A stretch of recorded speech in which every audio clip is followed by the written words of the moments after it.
আল্লাহ রাব্বুল আলামিন মৌমাছির ভিতরে রানী মৌমাছিকে আল্লাহ রাব্বুল আলামিন দায়িত্ব দিয়েছেন, সুন্দর করে মৌচাক বানাও, তোমরা ঘর বানাও, বাড়ি বানাও। সেই ঘরটা মৌচাকটা বানানোর দায়িত্ব দিয়েছেন পুরুষ মৌমাছিকে নয়, রানী মৌমাছিকে। আল্লাহ রাব্বুল আলামিন এই কথাটা ১৫০০ বছর আগে জানিয়ে দিচ্ছেন, وأوحى ربك إلى النحل أن اتخذي من الجبال بيوتا ومن الشجر ومما يعرشون جنبون الله أكبر الله رب العالمين أن اتخذي من الجبال بيوتا আল্লাহ রাব্বুল আলামিন রানী মৌমাছিকে বলে দিলেন, কালভন তিনি তার গবেষণায় বললেন সেই মৌমাছিটা হলো ফিমেল ওয়ার্কার বি, রানী মৌমাছি। তিনি বললেন 1973 সালে কোরআন বলে দিয়েছে ১৫০০ বছর আগে। জোরে বলি সুবহানাল্লাহ। এখানে আলেম ওলামা যারা আছেন, আনিত্তাখিদ বলেন না, আনিত্তাখিদি মিনাল জিবালি বুয়ুতা, মুয়ান্নাসের সিগা। আমার বন্ধুগণ, নাম্বার ২ হলো ওই বিজ্ঞানী প্রমাণ করেছেন একটা কর্মী মৌমাছি নতুন ফুলের বাগান বা উদ্যান খুঁজে পায়, তখন স্বর্ণ মৌমাছিদেরকে সঠিক পথের দিক নির্দেশনা দিয়ে দেয়। এটাকে ওই নাচের নাম দিয়েছেন, ওই বিজ্ঞানীর নাম দিয়েছেন ওয়াগল ড্যান্স, যা বিশ্বব্যাপী সাড়া ফেলে। অথচ এই তথ্য দেবার ১০০০-১৫০০ বছর আগে মহান রাব্বুল আলামিন এই তথ্য কোরআনে দিয়েছেন। জোরে বলি সুবহানাল্লাহ। ثم كلي من كل الثمرات فاسلكي سبل ربك ذللا জোরে বলুন আল্লাহু আকবার। নাম্বার ৩ হলো, এখানেই শেষ নয়, বর্তমান বিজ্ঞানীরা নিখুঁতভাবে তারা তথ্য প্রমাণ করে বের করেছেন মধু সাধারণত মৌমাছির পেট থেকেই বের হয়। মৌমাছির পেট থেকে বের হয় মধু, মুখে সংগ্রহ না করে মধু মুখের সংগ্রহ করে পেটে তোলে, সেই পেট থেকে মধুটা বের হয়ে মৌচাকে জমা হয়। বিজ্ঞান এটা হালে প্রমাণ করেছে। অথচ আল্লাহ রাব্বুল আলামিন ১৫০০ বছর আগে একই তথ্য দিয়েছেন, ইয়াখরুজু মিন বুতুনিহা শারাবুন মুখতালিফুন আলওয়ানুহু ফীহি শিফাউন লিন্নাস ইন্না ফী যালিকা লাআয়াতান লিকাওমিন ইয়াতাফাক্কারুন। জোরে বলুন আল্লাহু আকবার। তিনি পেট থেকে এমন পানীয় বের করেন, সেই মৌমাছির পেট থেকে বিভিন্ন ধরনের পানীয় বের হয় যার রং ভিন্ন ভিন্ন, যার মধ্যে রয়েছে মানব জাতির জন্য মৃত্যু ব্যতীত সমস্ত রোগের ঔষধ। জোরে বলুন সুবহানাল্লাহ। এই মধু কে বানিয়েছেন? আসলে কে বানিয়েছেন? কাকে দিয়া? কাকে দিয়ে? সূরার নাম কি? নাহাল। দেখেন এই এলাকায় মধুর দাম কেমন জানি না। পাঠান ভাই কই? ও আচ্ছা, উনি বাইরে গেছেন। আচ্ছা, কি মধুর দাম কেমন বলেন তো এই এলাকায়? 1 কেজি মধুর দাম কত? ১৫০০, ২০০০। ভালো তো নাকি?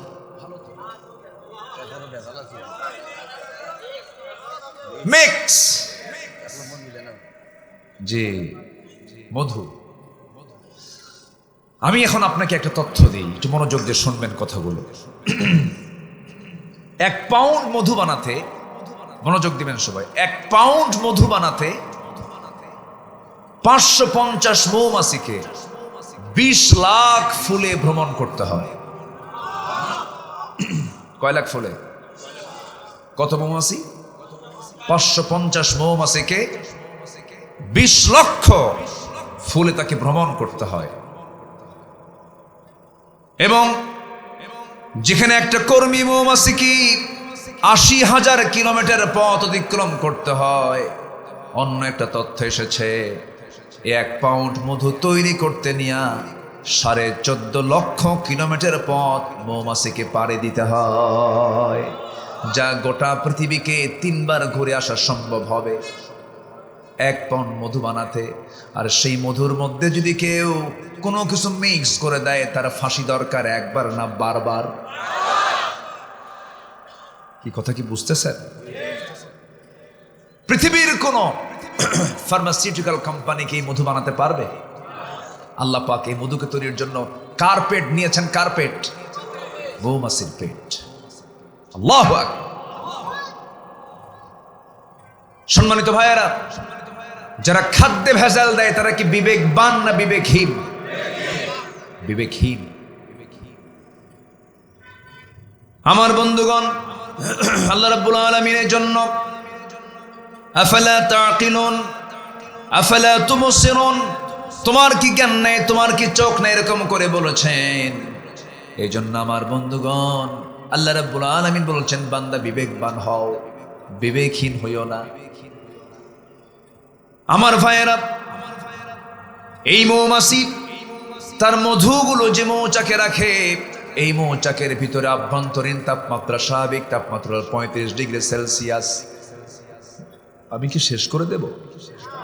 এই যে ওঠাই কি বল, কি সমস্যা?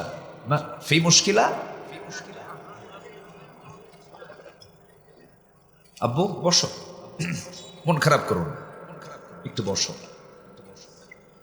এতগুলো লোককে রেখে চলে যাবা, এটা তো ভালো না, এই লক্ষণ তো খারাপ। বসো, যতক্ষণ আছি যদি যদি বুঝতাম আমরা এখানে জায়গার বরকতটা কি, উঠতাম না। আপনি কি জানেন এই জমিন আপনার জন্য জান্নাতের কারণও হতে পারে? একটু বসে। আমরা এখানে বসে আছি, এখন এখানকার তাপমাত্রা কত? 20 থেকে 25 মধ্যে থাকবে, তাই না? 20 থেকে 25 এই তাপমাত্রায় এত ডিগ্রি সেলসিয়াস থাকবে। একটা মৌচাকের ভিতরে মধুকে ঠিক রাখার জন্য তার তাপমাত্রা প্রয়োজন হলো 35 ডিগ্রি সেলসিয়াস। মৌচাকে মধু থাকে, আবার এগুলোকে পাহারা দেবার জন্য রানী সেখানে থাকে। যদি কোনো কর্মী মৌমাছি মধু সংগ্রহ করে যদি ওই মৌচাকের মধ্যে ঢুকতে নিয়ে যদি ওর পায়ের ভিতরে কোনো জার্ম থাকে, কোনো জীবাণু থাকে, এর মধ্যে একটা গ্রুপ থাকে হলো অ্যাডমিনিস্ট্রেশন, প্রশাসন গ্রুপ থাকে, পুলিশ প্রশাসন থাকে। ওই পুলিশ মৌমাছিগুলো মৌচাকের দরজায় থেকে পাহারা দিয়ে দেখে কোন মৌমাছিগুলো মধু সংগ্রহ করতে না তার পায়ে ময়লা আছে। এই ময়লা যুক্ত মৌমাছিগুলোকে 4-5টা পুলিশ মৌমাছি একসঙ্গে জোরে ধরে কামড়ায় তাকে মেরে ফেলে দিয়ে বলে, খবরদার ভিতরে ঢুকবি না, কারণ বান্দার জন্য সমস্ত রোগের ঔষধ এর মধ্যে রয়েছে।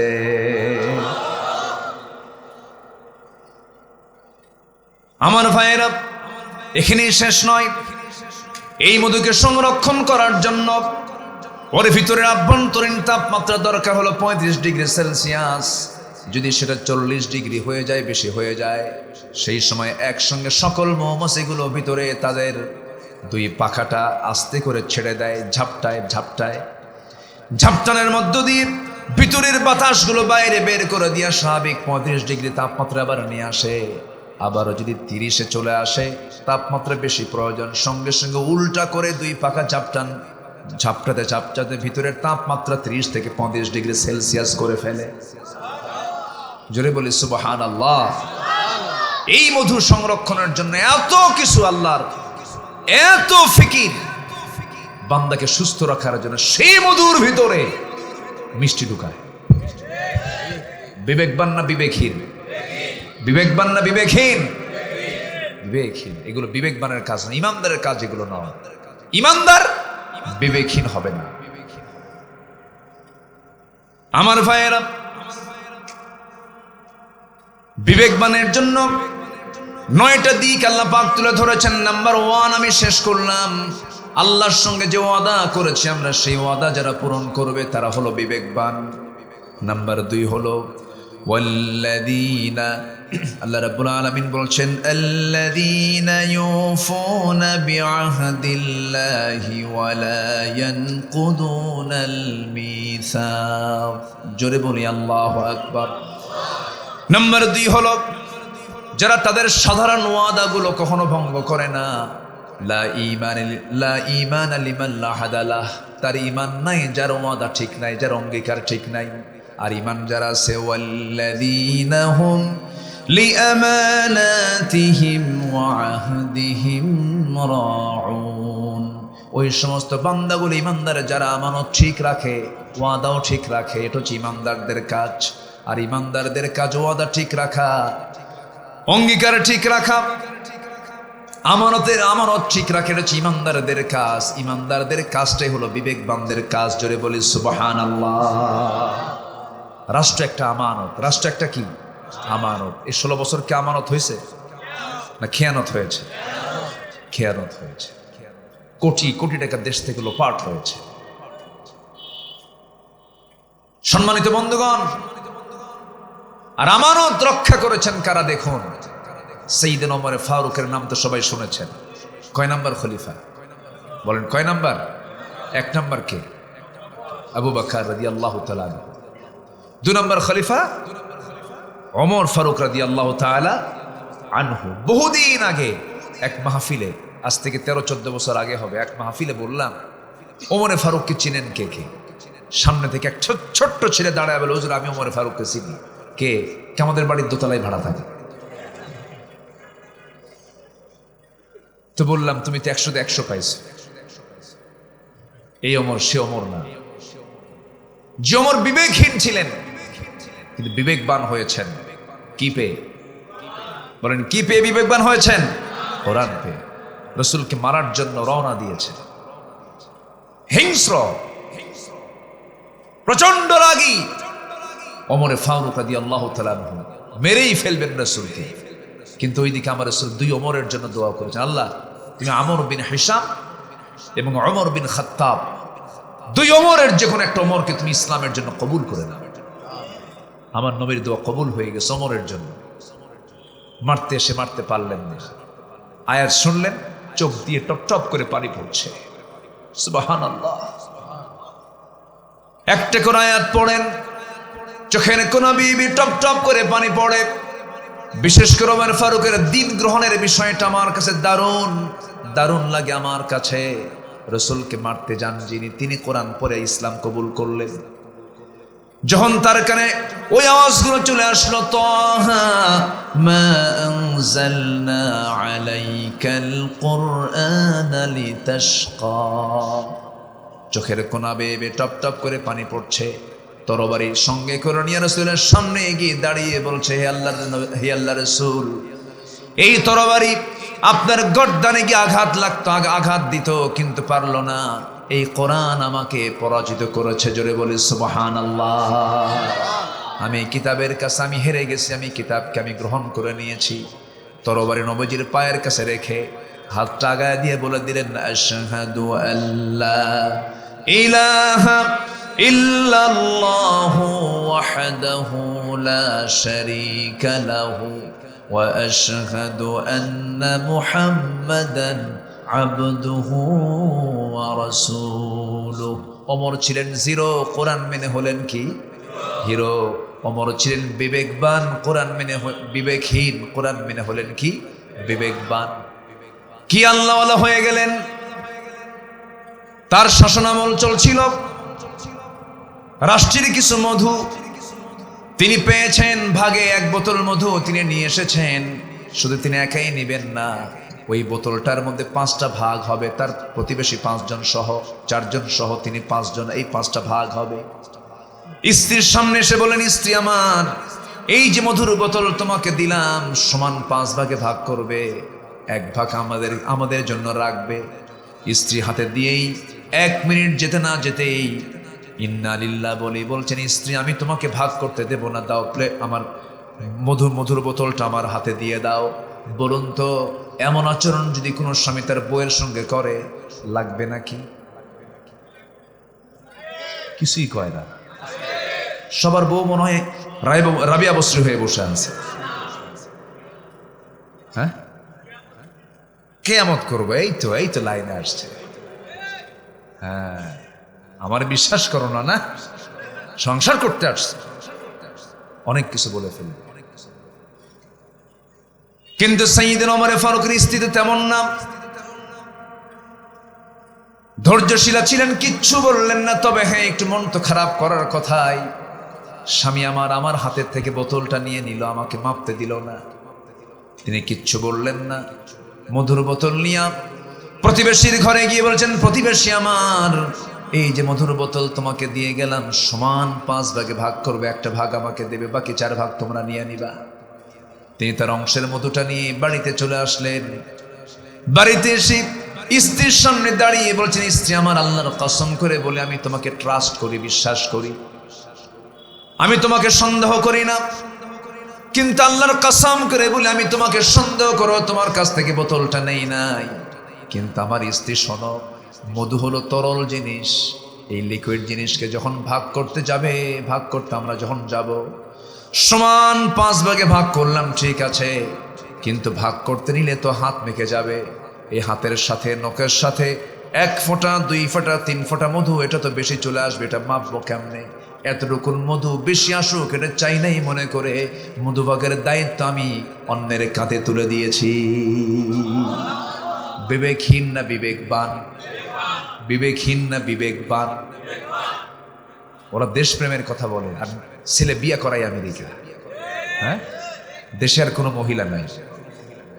কি আমার কথা কি বোঝা যায়? ওরা দেশপ্রেম, ওদের মুখে দেশপ্রেম মানায় না। দেশের শত শত ইউনিভার্সিটি, কলেজ, এগুলোতে পড়ায় না সন্তানদেরকে, সব ইউরোপ আমেরিকায় পড়ায়, আর দেশের ছাত্রদের হাতে অস্ত্র তুলে দেয়। আমি কি ভুল বলছি? বিবেকবান না বিবেকহীন? কোনো বিবেক নাই। কতগুলো জীবন নিয়ে নিল 5 অগাস্ট পর্যন্ত। এদেরকে একটু দোয়া করা দরকার না? এদের ত্যাগকে মাথায় নেওয়া উচিত না? এই জাতির একটা চরিত্র কি জানেন? ইতিহাস ভুলে যায়, খুব দ্রুত ভুলে যায়, জানেন কি না করেছে এরা? বলেন, আজকে হয়তো এই প্রেক্ষাপট না আসলে আজকে এখানে কথাই বলা হতো না।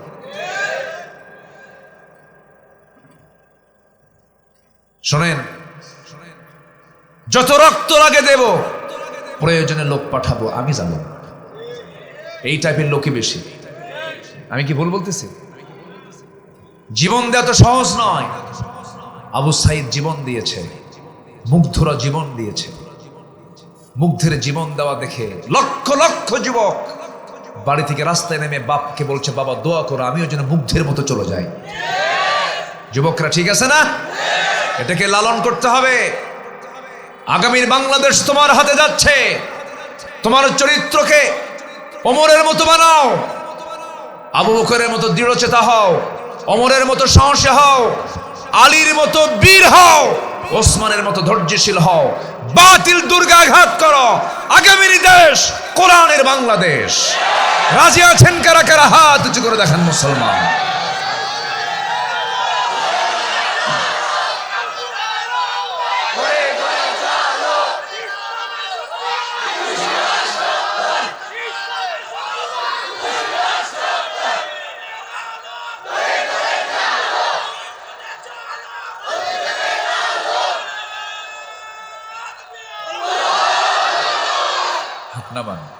কষ্ট পাচ্ছেন নাকি আপনারা?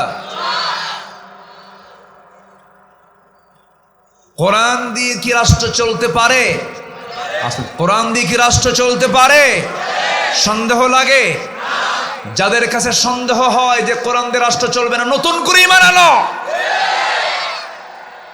নতুন করে ঈমান আনো। সম্মানিত বন্ধুগণ, আমরা কাউকে পরোয়া করব না। আমরা পরোয়া করি একমাত্র কাকে? আমরা একমাত্র ভয় করি কাকে? আল্লাহ। সম্মানিত ভাইয়েরা, বিশেষ করে যুব সমাজ, চরিত্র সুন্দর করো।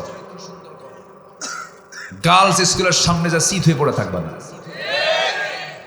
Time loss. ফুচকা খাওয়ার সময় নাই, চুরি ফিতে কিনে দিবা, টাকাই লস। এগুলো বাদ দাও, এগুলো বাদ। নিজে যোগ্য হয়ে বড় হও। গোপন গোপন কোনো নোংরামি করো না। তাহাজ্জুদ পড়ো, বাপ মার সেবা করো, নামাজকে কন্টিনিউ করো। দেখবা দিন শেষে তুমি খুব আনন্দ পাবা, খুব মজা পাবা। মনের ভিতরে একটা প্রশান্তি চলে আসবে, শক্তি চলে আসবে। এটাই হচ্ছে বিবেকবানের কাজ। তোমার বোনের সঙ্গে কেউ বিয়ের আগে আকাম কুকাম করুক, তুমি কি চাবা? তো তুমি কার সঙ্গে আকাম কুকাম করতে চাবা? কি কিছু কয় না? এই ঠিক কিনা কাও? মাহফিল থেকে বের হলি তো ভুলে যাবা, বলবা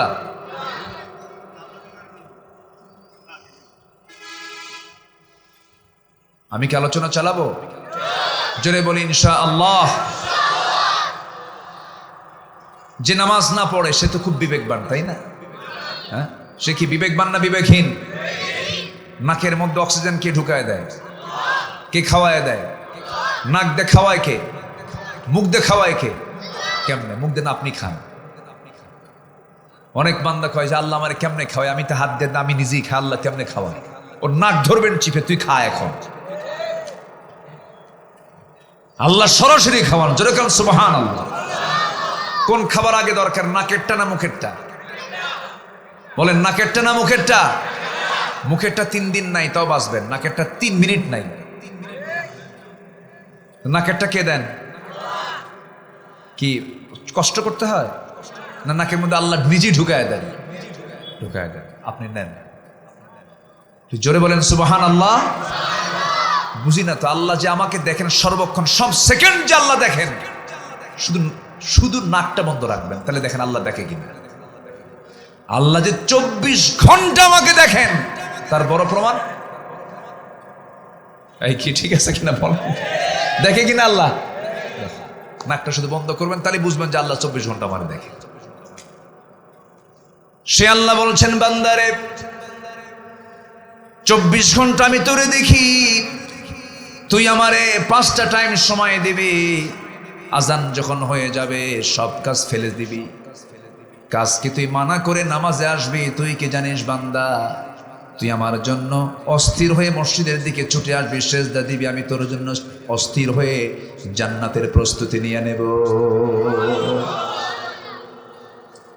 বান্দা আজকে নামাজ পড়ে না। অনেক মাহফিল কমিটি আছে, যুব কল্যাণ পরিষদ, সমাজ কল্যাণ পরিষদ মাহফিল করে ধুমসে, বিশাল কমিটি, ফজর নামাজ গোল্লা। এই ঠিক আছে তো?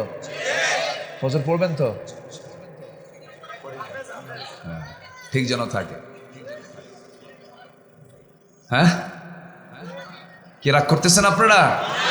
আমি কি হাসা কইছি না মিশা কইছি? হ্যাঁ, হাসা কইয়াম। হ্যাঁ, আপনাদের ভাষাগুলো আমি বুঝি, কিন্তু বাট বলতে পারি না। তবে গালি দিলে কিন্তু টের পায়। জি, অনেক সুন্দর ভাষার মানুষ আপনারা। কিতা খবর? হ্যাঁ, খুব সুন্দর, আলহামদুলিল্লাহ।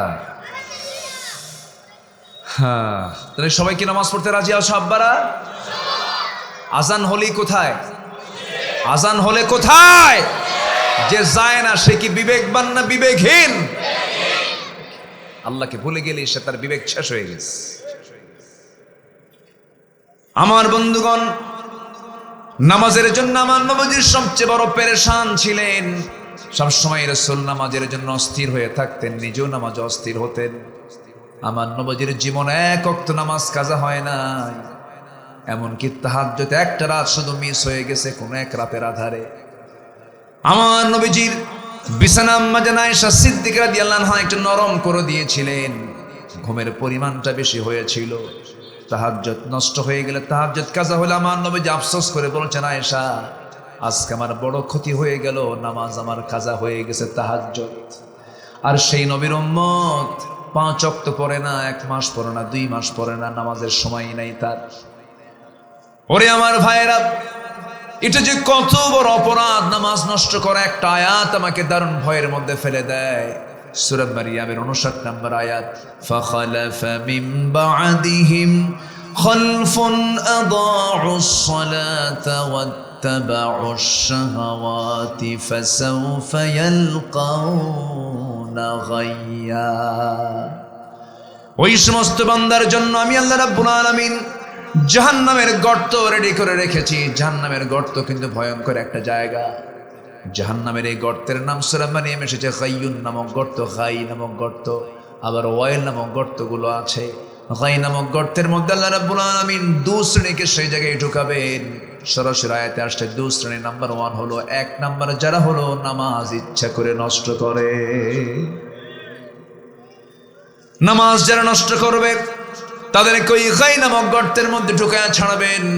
নাম্বার 2 হলো মন যা চায় তাই করে, মন যা চায় তাই করে, মন যা চায় তাই করবো না, আল্লাহ যা চান তাই করবো। কি বলেন, মনের দাস না আল্লাহর দাস? মনের কথা না আল্লাহর কথা? আল্লাহর কথা শুনতে হবে। মন তো ভালো কিছু চায় না, মন ঠকাতে চায়, মন হিংসা করতে চায়, মন মিথ্যা কথা বলতে চায়, মন গীবত করতে চায়, মন বিড়ি টানতে চায়। বিড়ি টান আছে না? বিড়ি খোর আছে না? নাই? হ্যাঁ, অভাব নাই। জাতি নামাজ না পড়লে বিড়ি খাওয়া মিস নাই। বিড়ি খায়, হাই রে বিড়ি খায়। বিড়ি খাওয়ার ভাব দেখে মনে হয় কি জানেন, ওর জন্মই হয়েছে বিড়ি খাওয়ার জন্য। এত বিড়ি খায়।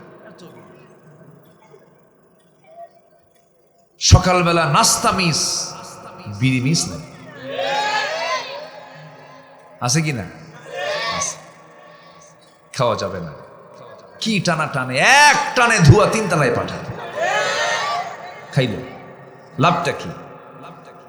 বিড়ি খায় কি পেট ভরে? হার্ট ভালো থাকে? লাঞ্চ তাজা হয়? লাঞ্চ তাজা হয়? লাঞ্চ নষ্ট হয়ে যায়, পচে যায়। লাঞ্চ দিয়েছেন কে? অসুস্থ না সুস্থ? বিড়ি খেয়ে নষ্ট করলো কে? আল্লাহ। আল্লাহ নষ্ট করছে না? হ্যাঁ বাবারা, নেশা করা যাবে না। নেশা শেষ করে দিল। জানেন এই 16 বছর ওরা যুব সমাজকে ধ্বংস করে দিয়ে গেছে। মাদক সেবন কি ইজিলি করে দিয়েছে। নেতৃত্বকে ধ্বংস করার জন্য যুবকদের হাতে অস্ত্র তুলে দিয়েছে, নারী তুলে দিয়েছে, নেশা তুলে দিয়েছিল। এগুলি করেছ ওরা। আমরা তোমাদেরকে হাতছানি দিয়ে ডাকতেছি, বাবারা এগুলো বাদ দাও, কোরআনের দিকে আসো, অনেক শান্তি পাবা। দেখবা তোমার চোখ থেকে আল্লাহর ভয়ে চোখের পানি বের হচ্ছে, তোমার দিলটা ফ্রেশ হয়ে যাচ্ছে। আলহামদুলিল্লাহ। নামাজ পড়তে রাজি আছেন তো সবাই? কয় ওয়াক্ত নামাজ? 5 ওয়াক্ত। আমার নবীজি এই দুনিয়াতে 63 বছর 9 ঘন্টা জীবিত ছিলেন। 63 বছর 9 ঘন্টা জীবন পেয়েছিলেন তিনি। দুনিয়া থেকে বিদায় হওয়ার শেষ সময়, শেষ বচন, শেষ কথা ছিল তার উম্মতকে নিয়ে একটা পেরেশানি, সেটা হচ্ছে নামাজ। আমার নবীজি সাহাবে কেরামকে লক্ষ্য করে সবসময় নামাজের ব্যাপারে বেশি তাকিদ দিয়েছেন। আমার নবীজির সর্বশেষ বাক্যালাপ হয়েছে তার স্ত্রী আম্মা জান আয়েশার সাথে। তাকে লাস্ট মেসেজ দিয়েছেন, আমার আয়েশা তুমি শুনে রাখো, আমার উম্মতকে একটা লাস্ট কথা আমার শোনায় দিবা, আমার উম্মতরে যেন অন্তত 5 ওয়াক্ত নামাজ না ছেড়ে দেয়। আজকে মসজিদগুলো পাকা পাকা, শীতাতপ নিয়ন্ত্রিত মসজিদ, মসজিদগুলো পাকা, চেহারাগুলো কি চাকচিক। ফজরের মুসল্লি 3 জন, ইমাম, মুয়াজ্জিন, খাদেম। এদের চাকরি না থাকলে এরাও থাকতো ফজর। আর কিছু বুড়া চাচা আসে মাঝে মাঝে, চাচা আপনি কেন কষ্ট করে মসজিদে আসছেন? কি বাবা বুড়ি নাই তো কি করবো, বুড়ি থাকলে আসতাম। এই হলো মসজিদের দশা। একজন অন্ধ সাহাবী নবীর সামনে এসে বললেন, ইয়া রাসূলুল্লাহ, ইয়া হাবিবাল্লাহ, আমি তো অন্ধ মানুষ, মসজিদে যেতে আমার সমস্যা হয়, আমি অনেক কষ্ট করে যাই, আমার কি জামাতে নামাজ পড়া জরুরি নাকি? রাসূল বললেন, তুমি কি মসজিদে যেতে পারো নাকি? অবস্থা হ্যাঁ যেতে পারি, জামাত মিস করা যাবে না।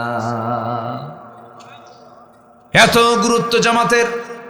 আমার ভাইরা, ফজরের 2 রাকাত সুন্নাত নামাজ যে ব্যক্তি সুন্দর করে পড়তে পারে, আমার নবীজির সহিহ হাদিস, নবীজি বলেছেন রাকাতাই সালাতুল ফজর খায়রুম মিনাদ দুনিয়া ওয়া মা ফিহা। যদি কোনো বান্দা ফজরের 2 রাকাত সুন্নত নামাজ যদি সুন্দরভাবে আদায় করতে পারে, খায়রুদ দুনিয়া ওয়া মা ফিহা, তার 2 রাকাত সুন্নতের দাম হলো এই দুনিয়ার মাঝে যা আছে তার চাইতে অনেক বেশি। কি দাম! শুধু সুন্নতের, ফরজের দাম তো একটু কম না আরো বেশি? শয়তানও কম না। শয়তান এই শীতের রাতে ঠিক ফজরের আগ দিয়া আজান হবে 5টায়, শয়তান চলে আসে 4:45টায়। শয়তান আসে কয়টায়? শয়তান চলে আসে 4:45টায়, ঠিক একটু আগে এসে সহিহ হাদিস, শয়তান করে কি প্রত্যেকটা বান্দার মাথার মধ্যে হাত দেয়। কি কথা বুঝতেছেন কি? মাথায় হাত দেয়, বলে আলাইকা লাইলুন তাবিল, আলাইকা লাইলুন তাবিল। হাদিস আসছে শয়তান ওয়াজ করে আলাইকা লাইলুন তাবিল, তোর রাত লম্বা, তোর রাত লম্বা, ঘুমা ঘুমা। কি কথা কি বুঝতেছেন? শয়তান এই ওয়াজ করতে থাকে। আমার রাসূল বলেন, ও বান্দারা, ও আমার সাহাবীরা, ওই শয়তানের ওয়াসওয়াসা থেকে বাঁচার জন্য ওই সময় শয়তান 3টা গিট মেরে দেয়। কয়টা গিট মারে? 3টা গিট মারে। গিট মারা পর্যন্ত গিট মেরে দেয়। গিরোমের এলাকায় কি কয়? গিট্টু, গিট্টু। হ্যাঁ, গিট মেরে দেয়। ওই গিট মেরে দিলে পরে শয়তান চলে গেল। রাসূল বললেন, ওই গিট যদি তোমরা ছুটাতে চাও 3টা কাজ করো। ঘুমিয়েছিলা, গা ঝাড়া দিয়ে উঠবে, পিঠ থেকে বিছনা সরায়া ফেলবে, একটা গিট ছুটে গেল, আলহামদুলিল্লাহিল্লাযী আহইয়ানা বা'দা মা আমাতানা ওয়া ইলাইহিন নুশুর বলে ফেললা। নাম্বার 2 হলো সুন্দর করে ওযু যখন বানায় বান্দা, শয়তান আরেকটা গিট ছুটে যায়। বান্দা যখন হেঁটে হেঁটে মসজিদের দিকে রওনা দিয়ে যখন নামাজে দাঁড়ায় গেল, নামাজে দাঁড়ানোর সঙ্গে সঙ্গে শয়তানের 3 নাম্বার গিটটাও ছুটে গেল। 24 ঘন্টা শয়তান ওই বান্দার কাছে আসার সাহস পায় না। তাহলে গিট ছুটানোর সময় কোনটা বলেন? ফজর। বলেন কোন সময়? সবাইকে 5 ওয়াক্ত নামাজ পড়তে রাজি আছেন নাকি? একটু হাত তুলে দেখান দেখি। জোরে বলি ইয়া আল্লাহ, আরো জোরে বলি ইয়া আল্লাহ। আমাদেরকে 5 ওয়াক্ত সালাত আদায় করার তৌফিক তুমি আল্লাহ দিয়ে দাও। জোরে বলি আমিন, আরো জোরে আমিন। জি। বাড়িতে বউ আছে না নাই? নাই তো আবার বলা লাগবে নাই। নাই, দেখেন না ওদের লক্ষণ শোনেন, মুরব্বীরা দেখে নেন। হ্যাঁ হ্যাঁ, ব্যবস্থা করতে হবে। যে ভালো, যে যুবক বিয়ে করতে চায় ওর চরিত্র ভালো, আরে যে যুবক বিয়ে করতে চায় না ও বাইপাস মারে, ওর সমস্যা আছে।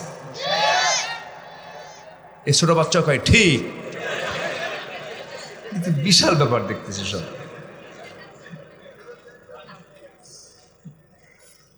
জি, তো আপনার বাড়ির স্ত্রী যদি নামাজ না পড়ে কি করবেন বলেন?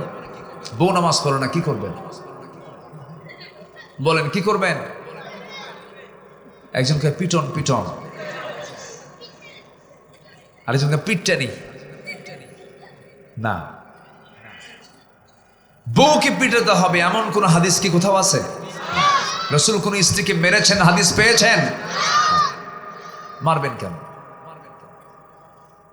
বউকে না মেরে ঠিক করা যাবে, তবে হ্যাঁ 4টা কারণে স্বামী তার স্ত্রীকে শাসন করতে পারবেন, মারতে পারবেন। শুনবেন নাকি?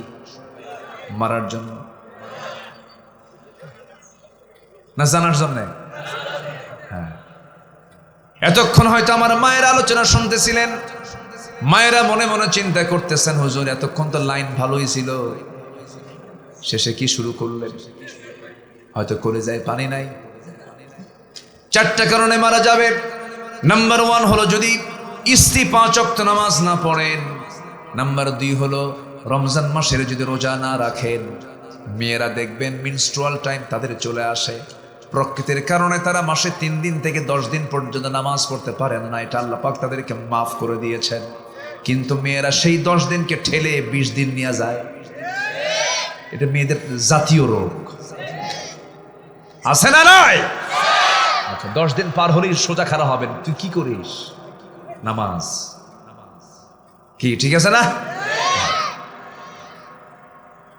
নাম্বার 2 হলো রমজান মাসে রোজা যদি না রাখি। নাম্বার 3 হলো স্বামীর বৈধানুগত্য যদি না করে। নাম্বার 4 হলো সতীত্বের হেফাজত যদি না করে, পর্দায় যদি না থাকে, শুধু পুরুষকে দেখায়, পর পুরুষকে দেখাতে খুব পছন্দ করে, খালি আংটি দেখায়, আছে না, টিপ দেখায়, গাল তো আসি, গালের মধ্যে আবার আটা ময়দা লাগায়, আছে না নাই? আটা ময়দা তো আপনার পর পুরুষকে দেখানো যাবে না। এই সমস্ত কাজগুলো যদি করে, তার স্বামী তার বউকে শাসন করতে পারবেন। কিন্তু শাসন করতে গেলে সিস্টেম হলো, শাসনের সিস্টেম আছে। বের হাত লাঠি দিয়ে মারা যাবে না। পকেটের ভিতরে যে মেসোয়াকটা আছে, সেই মেসোয়াক 9 ইঞ্চি মেসোয়াকটা আপনি বের করবেন, বড় জোরে মেসোয়াক দিয়ে মারতে পারবেন, তবু মাথায় মারা যাবে না, চুল ধরা যাবে না, কপালে মারা যাবে না, নাকে মারা যাবে না, মুখে মারা যাবে না, বুকে মারা যাবে না। জায়গায় তো নাই। চান্সে ছিলেন? আমার মায়েদের করে যে এখন পানি আসছে, হুজুর বাঁচলাম। মারা যাবে না। আপনি যদি 9 ইঞ্চি মেসোয়াক দিয়ে যদি আপনার স্ত্রীর গায়ে যদি আঘাত করতে নেন, এই দৃশ্য যদি কোনো মানুষের চোখে পড়ে, সে কি বলবে? মারে না সোহাগ করে? চান্সে ছিলেন? চান্স নাই। আমার মাদের এখন মারা বলতেছে, হুজুর আপনি খুব ভালো। তবে হ্যাঁ, স্বামী যদি অবাধ্য হন, স্বামী যদি ইসলামকে না ফলো করেন, স্বামী যদি নিজে ইসলাম বিমুখ হয়ে পড়ে, সেই সময় স্ত্রী তার হুকুম মানতে পারবে না। এই ক্ষেত্রে ওই মহিলা ভূমিকা পালন করবেন আসিয়ার মতো। কার মতো? ইমরাত ফিরাউন, ফিরাউনের বইয়ের মতো। আল্লাহ পাক এক্সাম্পল দিয়েছেন সূরা তাহরিমের ভিতরে। আল্লাহ রাব্বুল আলামিন 4 নারীর দৃষ্টান্ত দিয়েছেন। ইমরাত নূহ, ইমরাত লূত, ইমরাত ফিরাউন, আরেকজন হচ্ছেন মারিয়াম আলাইহিস সালাতু ওয়াস সালাম। এই 4 নারীর দৃষ্টান্ত দিয়েছেন। 4 নারীর চরিত্র 4 রকম ছিল।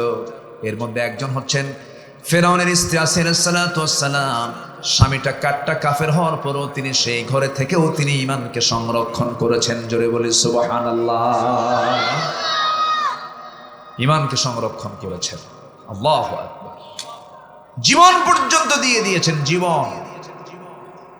ফেরাউনও কম জালিম না, ওর ক্ষমতা পাকাপোক্ত করার জন্য বউটাও মারছে। এত বড় জালিম ছিল। আসিয়া আলাইহিস সালাতু ওয়াস সালাম দিন গ্রহণ করলেন। দিন গ্রহণ করার সংবাদ যখন ফেরাউনের কানে চলে গেছে, ফেরাউন বলল, আসিয়া শুনলাম কি যেন কথা, তুমি কি দিন গ্রহণ করেছো নাকি? হ্যাঁ। তুমি মুসাকে শেষ পর্যন্ত মেনে নিলা? তিনি বললেন, না, মুসাকে মানে নাই, মুসাকে নবী হিসেবে মেনেছি, আমার আল্লাহকে রব হিসেবে মেনেছি। জোরে বলেন সুবহানাল্লাহ। ফেরাউন কয়, আনা রব্বুকুমুল আলা, আমি সবচেয়ে বড় রব, আমারে মান। আসিয়া বললেন, ফেরাউন শোনো, তুমি আমার স্বামী, আমি তোমাকে সম্মান করে শ্রদ্ধার চোখে দেখি, কিন্তু ঈমান নিয়ে যত প্রশ্ন করবে আমাকে, আমি আরো শক্ত হয়ে যাব।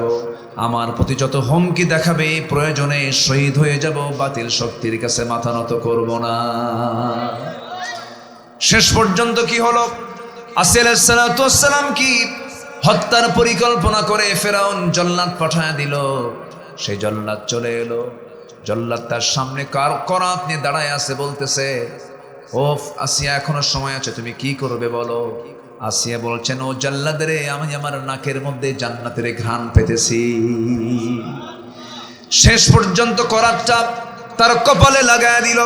কপালে লাগায় দিয়া 2 টুকরা করে তাকে শহীদ করে ফেলবে। সেই সময় তিনি একটা দোয়া করেছেন। যিনি ছিলেন 4000 বছর আগের মানুষ, সেই 1500 বছর আগে কোরআনে কারীম আল্লাহ রাব্বুল আলামিন কোরআনে কোট করে দিয়েছেন তার দোয়া, রব্বি বিনিলি ইনদাকা বাইতান ফিল জান্নাতি ওয়া নাজ্জিনি মিন ফিরআউনা ওয়া আমালিহি। আল্লাহ, তুমি আমার জন্য বানায় দাও একটা ঘর, বাইতান, একটা ঘর, ইনদাকা, আপনার কাছে একটা ঘর বানায় দাও, এবং ফেরাউন থেকে আমাকে বাঁচাও। কিন্তু আমার ঘরটা হওয়া চাই তুমি আল্লাহ তোমার আরশ আজিমের ঘরের দেওয়ালের সাথে। জোরে কোন সুবহানাল্লাহ। আমার বন্ধুগণ, আল্লাহর মহব্বত এত গভীর থেকে গভীরতর ছিল। দুনিয়াকে তুচ্ছ মনে করে দুনিয়ার সম্মান মর্যাদা সবকিছুকে মাইনাস করলেন। আসির সালাতু ওয়াসসালাম একটা রাষ্ট্রপতির বউ, কত দাম তার, সামাজিক কত মর্যাদা, সংসার ছাড়লেন, রাষ্ট্রীয় মর্যাদা ছাড়লেন, সব কিছুকে মাইনাস করে তিনি আল্লাহর সামনে হাজির হলেন। বিবেকবানের কাজ না বিবেকহীনের কাজ? বিবেকবান যারা তারা এগুলোই করে থাকে। আমার বন্ধুগণ, মূল আলোচনার দিকে আবার চলে আসি। আমি কি শেষ করে দেব? আলোচনা চালাবো? জোরে বলি ইনশাআল্লাহ। ওয়াদা কখনো ভঙ্গ করা যাবে না। নাম্বার 3 হলো আল্লাহর সঙ্গে সম্পর্ক বজায় রাখতে হবে। সব সম্পর্ক মাইনাস হলে কোনো যায় আসে না, কিন্তু যে বান্দার আল্লাহ নাই তার জন্য কেউ নাই। এই জন্য সবার আগে আমার কাকে দরকার? আসতে বলবেন না, কাকে দরকার? আর গোটা পৃথিবীর কেউ নাই, আমার আল্লাহ আছেন, আমি বিজয়ী। আর গোটা পৃথিবীর সব লোক আমার সাথে আছে, কিন্তু আল্লাহ আমার সঙ্গে নাই, আমি পরাজিত। আমাকে আল্লাহর সাথে থাকতে হবে, আল্লাহকে কাছে নিতে হবে। আল্লাহ বলছেন নাম্বার 3 হলো ওই সমস্ত বান্দাগুলো বিবেকবান। আল্লাহ রাব্বুল আলামিন বলছেন ওয়াল্লাযীনা ইয়াসিলুনা মা আমারাল্লাহু বিহি আইয়ুসাল। নাম্বার 5 হলো ওয়ায়াখশাউনা। নাম্বার 4 হলো ওয়ায়াখশাউনা রাব্বাহুম ওয়ায়াখাফুনা সুআল হিসাব। নাম্বার 4 হলো আল্লাহকে ভয় করা। নাম্বার 5 হলো বিচারের দিবসকে ভয় করা। বিচারের দিবসে বিচার করবেন তিনি আমার কে? আসতে বলবেন না, তিনি আমার কে? তিনি এমন বিচার করবেন। একটা আয়াত আসছে, ওই আয়াতটা যখন দেখি চরম ভয় লাগে। আল্লাহ কাউকে ছাড় দিবেন না, সবাইকে জাহান্নাম মনে হয় দিয়ে দিবে। এমন ভয়ঙ্কর আয়াত, যারা পারেন ঠোঁট মিলিয়ে বলুন فَمَن يَعْمَلْ مِثْقَالَ ذَرَّةٍ خَيْرًا يَرَهُ وَمَن يَعْمَلْ مِثْقَالَ ذَرَّةٍ شَرًّا يَرَهُ। জাররা শব্দটার তাফসীর হলো, জাররাটা কি বলে? খালি চোখে যা দেখা যায় না এমন কিছুকে জাররা বলে, যা কোনোদিন মনে হয়নি এটা আমার গুনাহ। সেই গুনাহগুলো আল্লাহ পাক আমাকে সেদিন দেখাবে। আল্লাহ বলবেন, বান্দা এই গুনাহগুলো তুই করেছিস। কি জবাব দেব সেদিন? সাইয়েদনা ওমর ফারুক মাঝে মাঝে এই আয়াতটা পড়তেন আর হাউমাউ করে কাঁদতেন। তিনি একদিন বসে আছেন, তার পাশে একজন সাহাবী একটা হাদিস বর্ণনা করছিলেন। সেই হাদিসটা হলো অহংকারের উপরে হাদিসটা। মিসকাল হাব্বাতিন মিন কিবার। যে ব্যক্তির মধ্যে যাররা পরিমাণ অহংকার কাজ করবে সে জান্নাত পাবে না। এই হাদিসটা শোনা মাত্রই সাইয়েদনা ওমর ফারুক লাফ মেরে জমিনে পড়ে গেলেন। গোটা জমিনের ধুলাবালি তার নিজের গায়ে মাখায় নিলেন আর বলছেন, ওমর তুই খলিফা, তোর অহংকার ঢুকেছে। তুই রাষ্ট্রপতি, তোর মধ্যে অহংকার কিবার ঢুকেছে। এই কথা বলেই তিনি আকাশের দিকে দুটো হাত তুলে দোয়া করতেছেন, আকাশের মালিক আল্লাহ, আমার মনে হয় আমি জান্নাত পাবো না। আল্লাহ, গোটা দুনিয়ার সব মানুষকে তুমি যদি জান্নাত দিয়ে যদি একজন ব্যক্তিকে জাহান্নামের ফয়সালা দাও, আমার মনে হয় আমি ওমর সেই ব্যক্তি জাহান্নামী বান্দা হব। আল্লাহ তুমি আমারে মাফ করে দিও। আমার ভাইয়েরা, আমার বন্ধুগণ, এই জন্য সবসময়ের জন্য ভিতরে ভয় রাখতে হবে কার? আসতে বলবেন না, কার? আল্লাহ রাব্বুল আলামিন আরেক জায়গায় বলছেন, এখানে তো বলতেছেন ওয়ায়াখশাউনা রাব্বাহুম, আরেক জায়গায় বলছেন ওয়াল্লাযীনা ইয়াবীতুনা লিরাব্বিহিম সুজদান ওয়া কিয়ামা والذين يقولون ربنا اصرف عنا عذاب جهنم إن عذابها كان غراما إنها ساءت مستقرا ومقاما। আল্লাহ, গোটা রাত ধরে বান্দা কি করে? চোখের পানি ফেলে ফেলে কান্দার পরে, আল্লাহ এই জাহান্নাম থেকে তুমি আল্লাহ আমাকে বাঁচায় দিও। এইরকম করে যে বান্দার চক্ষু বেয়ে টপ টপ করে পানি পড়বে, ওই চোখের পানি দিয়ে আল্লাহ পাক 7টা জাহান্নাম নিভায় দিয়ে ওই বান্দাকে জান্নাতের মেহমান বানায় নিবে। আল্লাহ পাক বান্দাকে মাফ করার জন্য প্রত্যেক রাতে এই দুনিয়ার আকাশে আসেন। সুবহানাল্লাহ। তাহাজ্জুদ কি নামাজ? তাহাজ্জুদ 5 ওয়াক্ত নামাজ তো পড়বো, তাহাজ্জুদটাও দয়া করে পড়ার চেষ্টা করব। আমরা জোরে বলি ইনশাআল্লাহ, আরো জোরে বলি ইনশাআল্লাহ। নামাজ ছাড়া যাবে না। নামাজ নামাজ নামাজ। বাড়িতে ঢুকবেন, সন্তান কি স্কুল মাদ্রাসার কথা পরে বলবেন, আগে বলবেন নামাজ। ফজর হবে, যে বাপ তার সন্তানকে ফজরে ডাকতে পারে না সে অযোগ্য বাপ, যে মা তার সন্তানকে ফজরে ডাক দেয় না সে অযোগ্য মা। কি ঠিক কিনা? আজান হয়ে যাবে, ইমার্জেন্সি, আসসালাতু খায়রুম মিনান নাওম যখন ঘোষণা হয়ে যাবে, সঙ্গে সঙ্গে বাপ করবেন কি, 7 বছরের বাচ্চা, 10 বছরের বাচ্চা দরজায় গিয়ে নক করবে, আস্তে আস্তে করে বলবে আব্বু উঠো, আব্বু উঠো, আম্মা উঠেন, চলেন একসঙ্গে নামাজ পড়ি। 5-6 বছরের বাচ্চাকেও চেষ্টা করবেন নামাজের জন্য, মসজিদে নিয়ে চলে যাবেন। মসজিদগুলোতে মুসল্লি বেশি হবে, মুসল্লি বেশি হবে না মুসল্লির সন্তান বেশি হবে? বলেন বলেন বলেন। কিন্তু এখন কি মুসল্লির সন্তানরা যায় না? কিছু বুড়া চাচা আছে ডিস্টার্ব করে, আছে না নাই? বাচ্চা আপনার 3টা, 4 বছর, 7 বছর, 9 বছর, 3টা একসঙ্গে নিয়ে যাবেন। সবার বাড়ি থেকে যদি 3টা করে যায় তাহলে মসজিদে মুসল্লি বেশি হবে না বাচ্চা বেশি হবে? ঢুকায় নেবেন, এরকম করে যায়। কি সুন্দর, সব মাদ্রাসায় পড়ে না? আলহামদুলিল্লাহ, মাশাআল্লাহ। দেখেন শিক্ষকও আছে কিন্তু এখানে। শিক্ষক শুধু একটা সিগন্যাল মারবে, একটাও থাকবে না। আলহামদুলিল্লাহ বলবেন না? আমি যদি 1000 বার কই বসো বাবা, টাইমই নাই। ওস্তাজ হুজুর ডাক দিয়েছে, এটাই হলো চেইন অফ কমান্ড, কোরআনের আনুগত্য। আল্লাহু আকবার।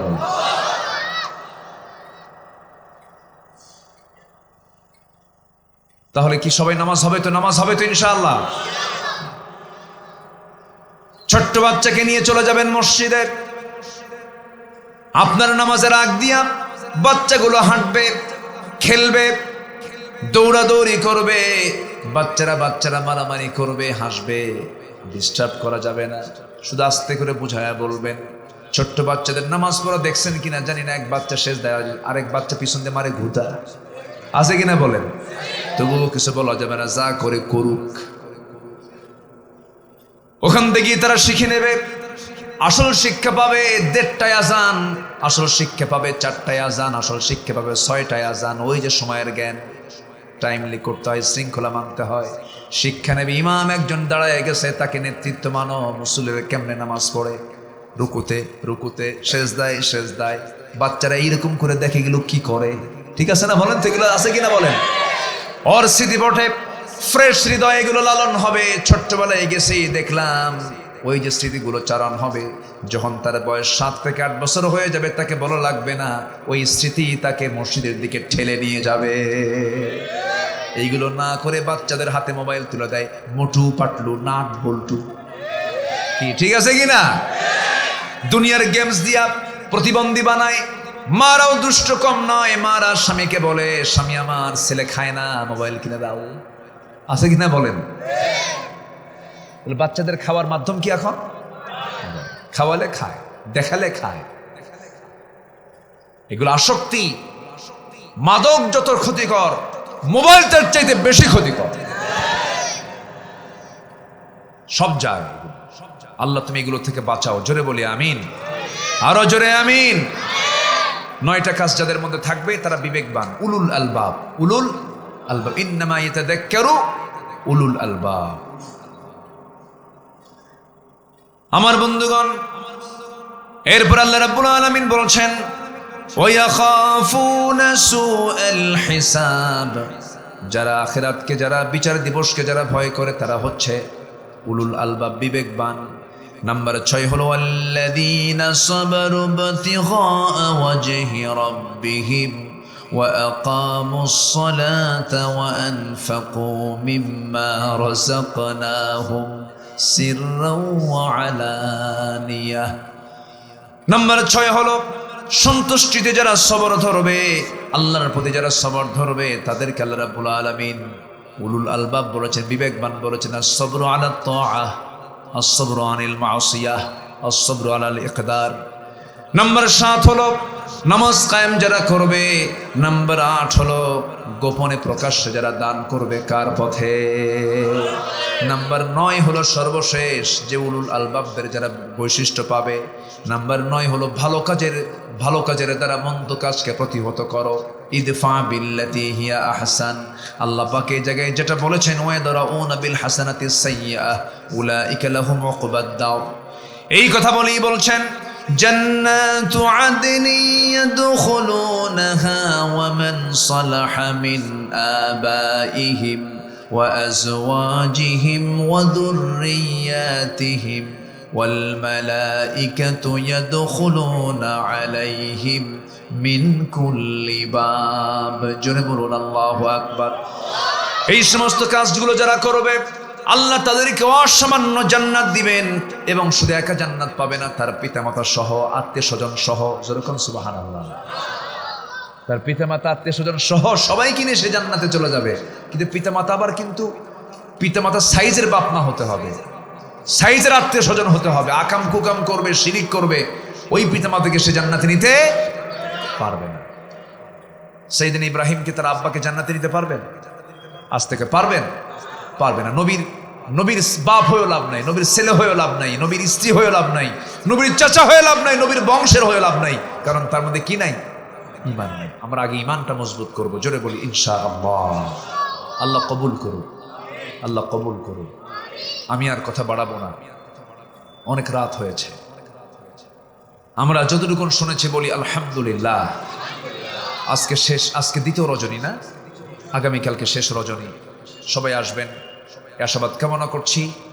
আমরা আর বেশিক্ষণ দেরি না করে যতটুকু হয়েছে আমরা বলে ফেলি আলহামদুলিল্লাহ। কেউ যাবেন না, আমি আর কাউকে উঠতে দেবো না। কিন্তু এ পর্যন্ত 7 থেকে 8 জন লোক চলে গেছেন আমার গণনায়।